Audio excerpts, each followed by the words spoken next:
Значи, под влияние на анархизма Ботев смята, че народа, нали, това, което посочиха, естествен революционен инстинкт, който всякога може да се пробуди чрез призив или убедителна пропаганда, но се оказало, че не е така. Именно поради това Ботев не отдава нужното значение на предварителната подготовка на народното въстание, така както го направил Васил Левски. Значи, това негово схващане дава отражение върху политиката на БРЦК през 1875 година, когато през лято на 1875 година кризата в Турция се задълбочава в резултат на въстанието в Босна и Херцеговина, БРЦК незабавно взема курс към ново въстание, това, което беше посочено в доклада, без да се отчита факта, че вътре в страната подготовката не е била добре осъществена. И вече Христо Ботев, като лидер на БРЦК, пристъпва към действия.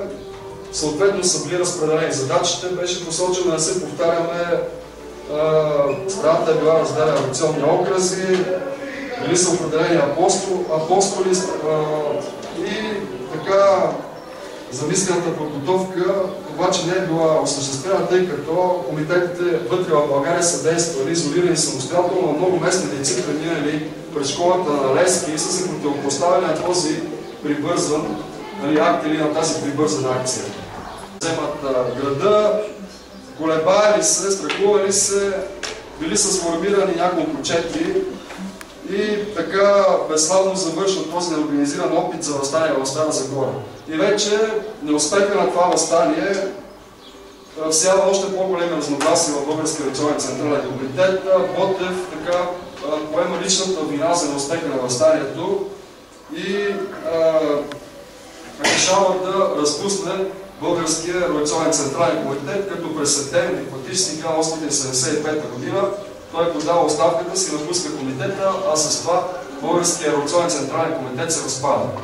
Значи в презентацията беше посочено, че Ботев не се отказва от революционна дейност, но фактически БРЦК се разтурва, за да се стигне до създаването на нов революционен комитет в Гюргево, който предприема курс за подготовка към въоръжено въстание. Става въпрос за априлското въстание. Това бяха така моменти, които посочи като идейно влияние и ръководство на Ботев, ако имате някакви въпроси към революционното движение.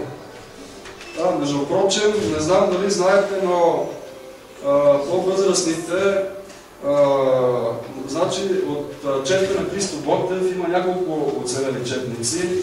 Един от тях е бил Черкес Колев, който е родом от Бяла Слатина, но последствие след освобождението, известен период до края на живота се пребива и живее в град Варна. Така че от по-възрастните той е разказвал спомени за чета на Христо Ботев и подробности. Това съм го чул от по-възрастни хора. Между Шебелит и Дичевото, колко са били популярни от времето на националната събудителна революция, имената на Бенковски, на Ботев, на Никола Войновски. В този край всяка година правят живи картини. Не е тайна за по-възрастните от вас, не е свързани с библиота на Бенковски, с библиота на Войновски, пак в черни вид. И въпреки, че официално се приема, че Никола Войновски е загинал над Чифлик-Боянско, над черни вид между Шебелит и Дичевото, концентрата се как признателните хора местни са сложили паметния знак с много обич, че тук е загинал войводата Войновски.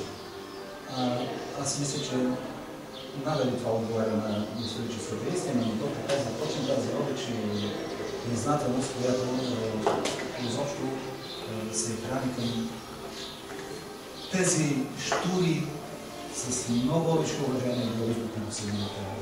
Да напише писмо в последни дъщеря на 40 години, да напише писмо, което да се предаде с цветами на съвъртълното на Мила Мигенев и така нататък. Знае, че после отечеството си напича на единствени теми. Може да си представите за какво става въпрос. Аз не мога почти, защото не съм бил в това положение. Много кратък живот, изпълнен с голямо съдържание на живота.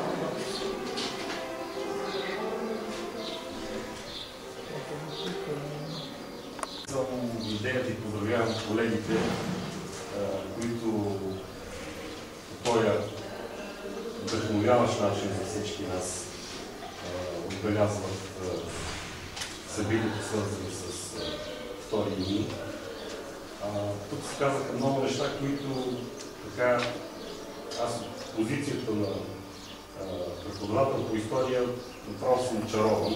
Наистина благодаря ви.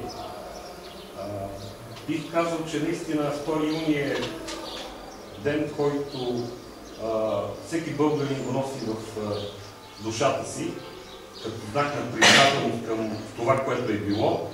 И потвърждение на това, което казвам, само ще спомена, че с нощи имах възможността да присъствам в Враца на тържествата, честванията. И наистина там се усети една страхотна атмосфера от хората на площада, които са дошли без да са задължени от някой. Те са отишли по свое собствено желание, наистина, за да окажат признателност към това, което се е случило. Ще си позволя да кажа и още нещо, което касае тук наистина нашия район. Преди години имах възможността така да се занимавам с такива местни селищни проучвания и при разговор с един от възрастните хора в глава попаднах на една такава интересна информация. Позволявам се да кажа, защото тя е свързана с темата. Информацията е от Никола Гергов, от Сугер, Бенчовско го знаем, лека му пръст. Той казва, че на времето е имало подготовка хора от глава и от Война да се втужат в четата на Ботев. Тази информация от дядо Марко Тотин, по спомен в момента, не си провери записките преди да поведа, но тази подготовка е включвала една групичка, която трябва да мине през единици и да се присъедини към четата на Ботев, защото се е очаквало, че ще има такова нещо. Но по стечение на обстоятелствата не се е стигнало до присъединяване на тази групичка и те са били принудени да се върнат. Но това е показателно всъщност. Сега дали истина или не, времето вече трудно може да докаже това. Показателно е, че този район тук също е бил съпричастен към всичките тези събития. И в този смисъл ние трябва да се гордеем, че сме в този смисъл на тези хора. Още веднъж благодаря на колегите, благодаря на всички вас. Дано от тук не се така да поставим наистина една традиция в това отношение. Всички сме били ученици и сме изучавали творчеството на Христо Ботев и сме се вълнували от неговите идеи, от неговите преживявания, от неговия творчески път и най-вече от неговите произведения. И сега, като слушам господин Бенчовски, който ни върна и ни припомни много от нещата, също много господин Царов много интересни насоки даде за неговото идейно развитие и сърдечно благодаря и се радвам, че присъствам на тази така наречената конференция. Но какво ми прави впечатление? Трябва да се разширява аудиторията, както каза господинке, да има повече млади хора и не повече, но тези факти така трябва да се преподават в училище, че просто да заразяват младите и те да чувстват нужда да изучават нашето минало и да го сравняват с настоящето и с бъдещето. Не само да го сравняват, но да отсяват някои идеи, които наистина са положителни и могат да се приложат в развитието на нашето общество. Така че ми се струва, че повече от учениците трябва да присъстват или да си помисли за форми в самото училище, за да може наистина децата да знаят миналото ни и да могат да вървят напред. Аз сърдечно благодаря на Бенчовски, на господин Царов и изказващите и съм удовлетворена от всичко това, което чух. Благодаря ви, госпожо. Значи в училище вие знаете, че учениците работят по една програма и колегите работят по една програма. В учебника не може да бъде написано всичко и за това целта на читалищата е точно такава. Ние сме две културни институции, училище и читалище, които имаме тази задача и смятам добре да се справим с нея. Нашето младо поколение да бъде добре информирано, добре научно подготвено за и така да се отнасят нещата, че да имат интерес, да събудим интерес от тези деца. Надявам се, че сега сме събудили интерес, но това е първият ни опит. Ние ще продължим, ще да съобразяваме формите и предполагам, че повече ще привлечем аудитория. Друг желая да вземе отношение?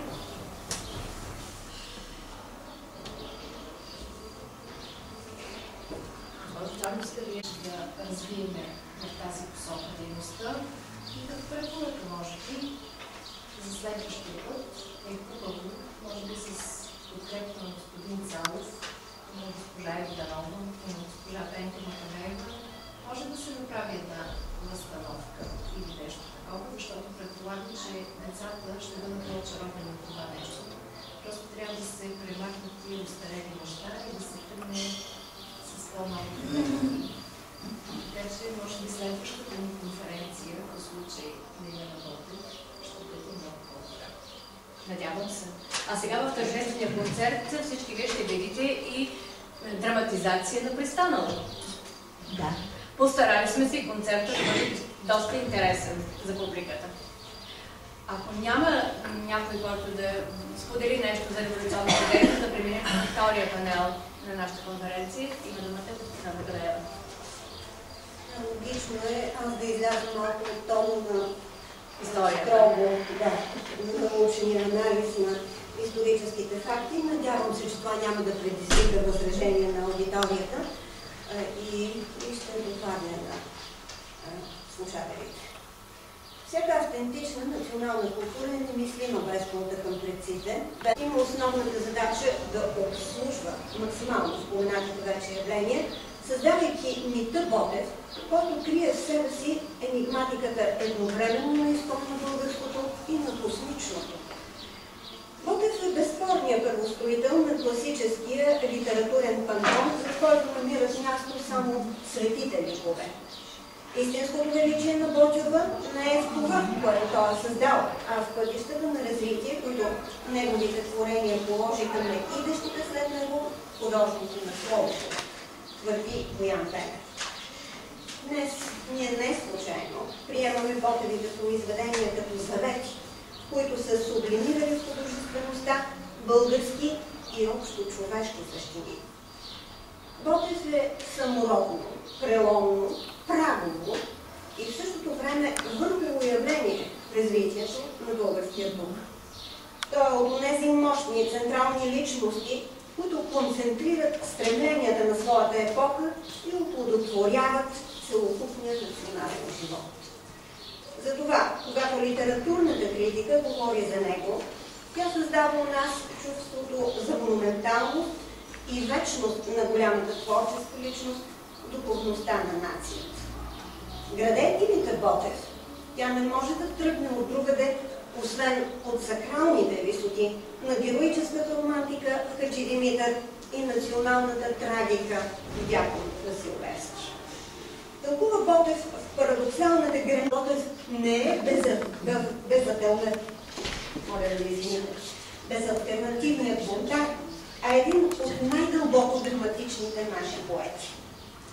Непомерно трагическото преживяване в неговото слово е това, което Боян Пенев нарича болна мъка, безпределна и несясна, като повилнелите зимни простори.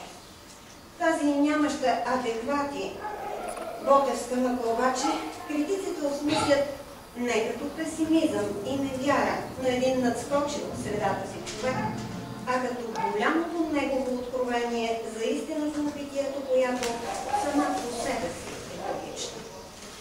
Края на жизнения и творческия си път Ботев достига до това откровение по неповторим начин, баптизирайки и монтологизирайки смъртта на българските апостоли и своята собствена смърт. Той превръща безнадежната и кошмарна сцена, предата силното на дякона, в съборен храм на българския дух, където определението съборен и мотивираща дума събирам, а не събарям.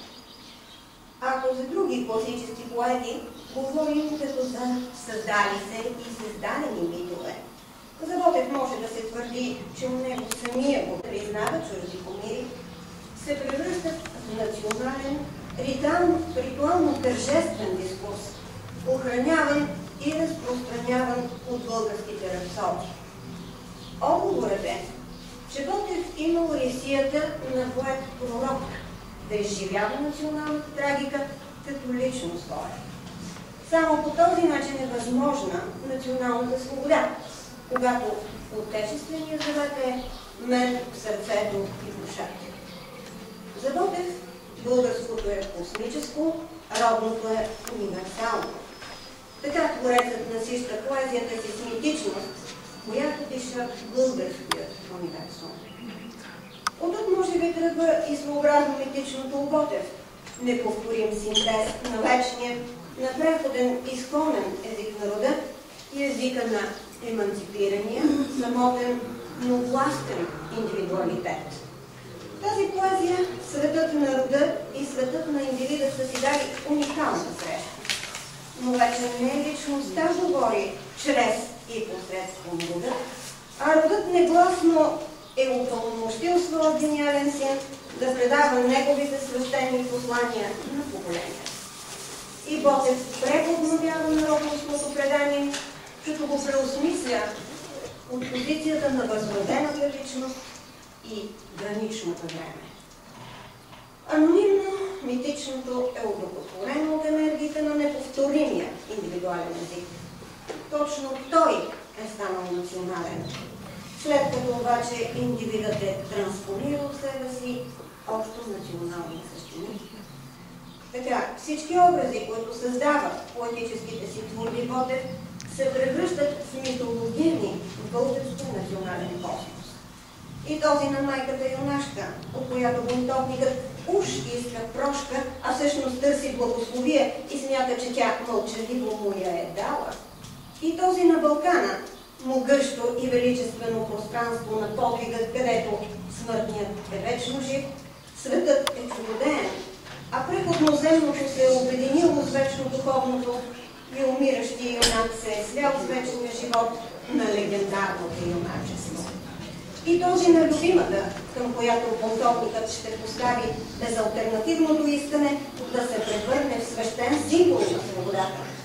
И този на личността, която любовният гняв и гневната любов съществуват в парадоксална заедност, като симптом на най-висша любов към народа. И този за тъмните и пагубни последици на робското покорство, на които се противопоставят красивите, романтични жестове на героизма. Може да се каже, че Ботевите творби се превръщат в голямото митично писмо на българите и общо човешките им универсали, чрез които нацията сама изживява себе си.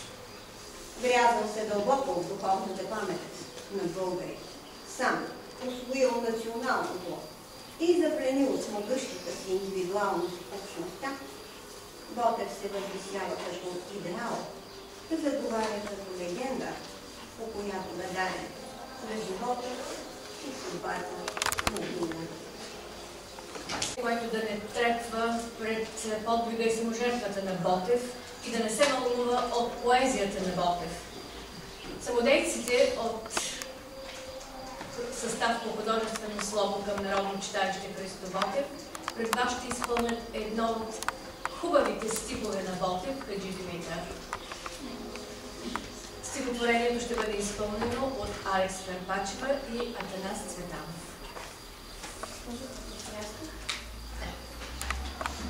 Уста проклина цяла вселена.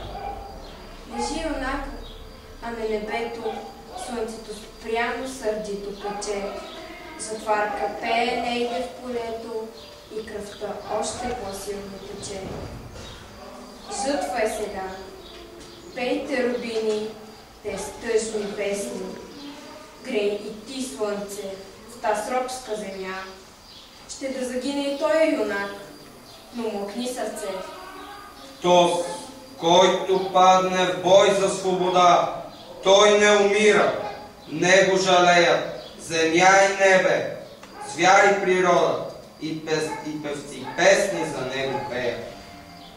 Денем му сянка пази орлица и вълк му кротко раната ближи. Над него сокол, юнашка птица, и тя се за брат, а за юнак грижи. Настане вечер, месец изгрее, звезди обсипят сводът небесен. Гора зашуми, вятър повее, Балканът пее хайдушка песен. И самодиви в бяла премяна. Чудно, прекрасно, песен поема. Тихо нагазят трева зелена и при юнака дойде пасен. Една му с билки раната върже, друга го пръсне с вода студена, трета го в уста целуне върже и той я гледа, мила, засмена. Кажи ми, сестро, те е Караджа, те е моята вярна дружина. Кажи ми, пък ми вземи душата. Аз искам, сестро, тук да се и плеснат с ръце, па се прегърнат и с песни пръгнат те в небесата. Летят и пеят, гордел съм и търсят духът на Караджа. Но съмна вече и на Балкана юнакът лежи, кръвта му тече, вълкът му ближе лютата рана. И слънцето пак печели, печели.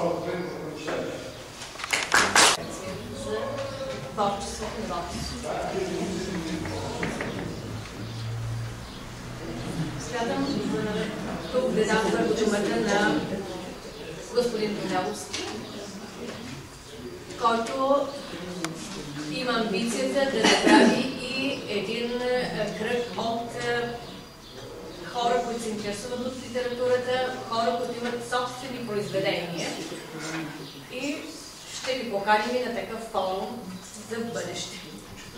Да, първо, искам да кажа от това, което на мен прави впечатление в творчеството на Христо. Не знам от литературна гледна точка колко изискани са били неговите стихове.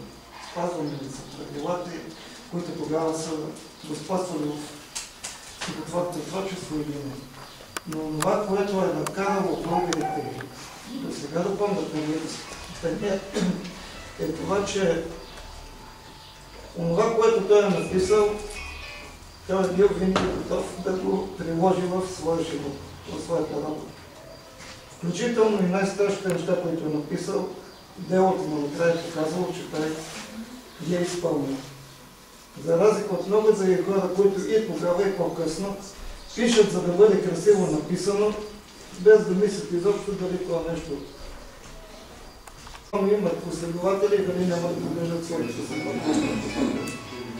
Ботев има пълно покриване между това, което е написал и другото, което той самия е живеел. Там фалш няма и затова 100 толкова години след него ние цел се си спомня. Отделно от това искам да кажа и другото нещо. Самия Ботев се изразява много ясно в своите стихотворения.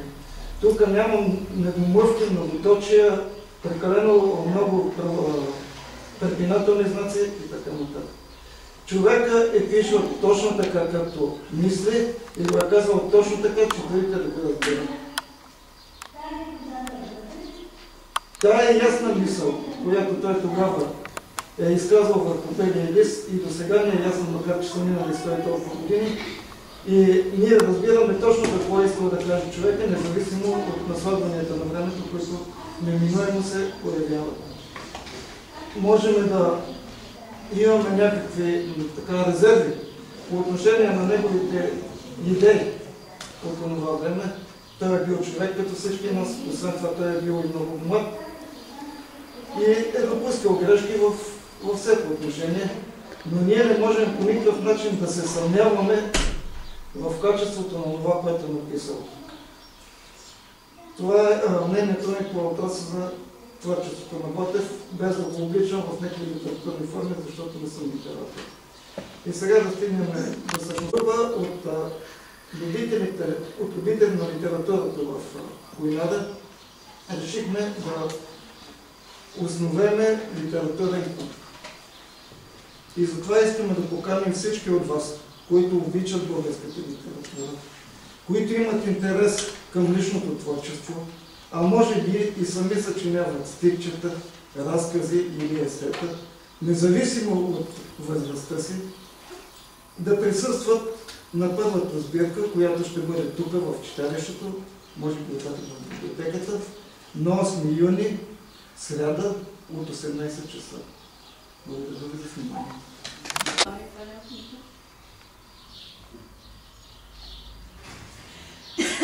Ами аз предлагам да дадем думата.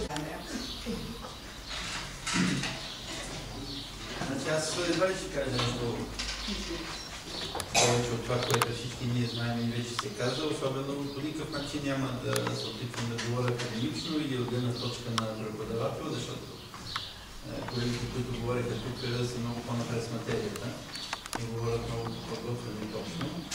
Аз съм съгласен с преждеговоривши, че времето е единственият съдник на това, което нашите предци са направили. Както по отношение на поезията, така по отношение на живота им, така и по отношение на това, което са оставили на поколенията. И факта, че, както се казва, пак казвам преждеговорившите им, след толкова години ние ги помним, изучаваме това, което е написано, изучаваме техния начин на живот, опитваме се да го предаваме на другите поколения, опитваме се да ги възпитаваме по този начин да живеят и да разбират как са живели нашите предци, е достатъчна оценка за това какъв е бил техния живот, какво са ни завещали и какво от него трябва да ползваме.